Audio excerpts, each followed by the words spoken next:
再看一下这一个测量断点的 NCV， 只要用这个触点来靠近这个电源，这个表就会响，看到了吧？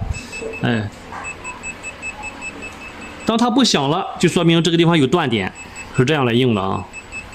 再来看一下这个档位，这个是测量电容的。你像空调里边还有别的电器里边有很多是电容来控制压缩机或者是风扇的启动停止。我们来看一下这个是个损坏的啊。一般是电容测量之前呢，要先放下电。这种其实损坏了已经没有电量了啊。我们两个表笔分别接触，看到这个地方，然后就没有容量了。这是 0.03 纳法，几乎就没有容量了。这是一个新的电容啊。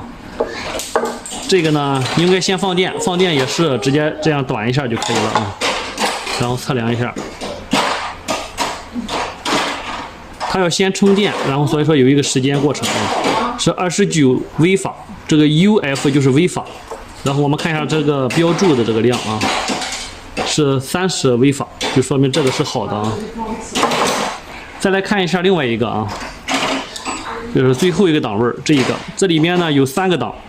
这个是电阻，这个是二极管，这个是通断。按这个 select 就可以选择。我们看一下，这现在显示的是电阻，按一下。这个呢是测量二极管的，再按一下。这个是测量通断的。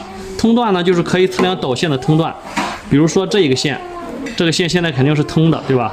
我们测量一下看看啊，它会蜂鸣，它会响。啊，说明这个导线没问题。如果你测量这个地方不响，说明这个导线是断的啊。再看一下这个电阻，再按一下。这个是电阻。举一个例子啊，你看这个就是空调检测环境温度的一个温度传感器，它的不同的品牌组织不太一样啊。看一下这个是美的的啊。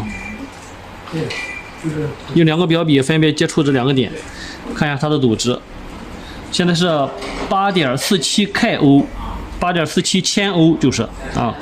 这个传感器呢，为什么可以检测温度呢？它是随着温度的变化，组织进行变化的。温度升高，它组织降低。我们来看一下啊。所以说这种呢叫负温度系数的热敏电阻。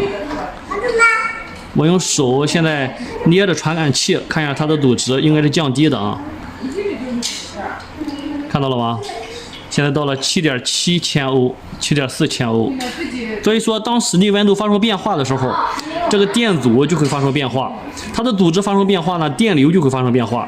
内基板通过检测这个，可以来判断室内的温度是多少。最后，我们使用娃娃音表呢，最好把它打到这个 off 档。当然，你不打到上边，过一定的时间，它也会自动关机啊。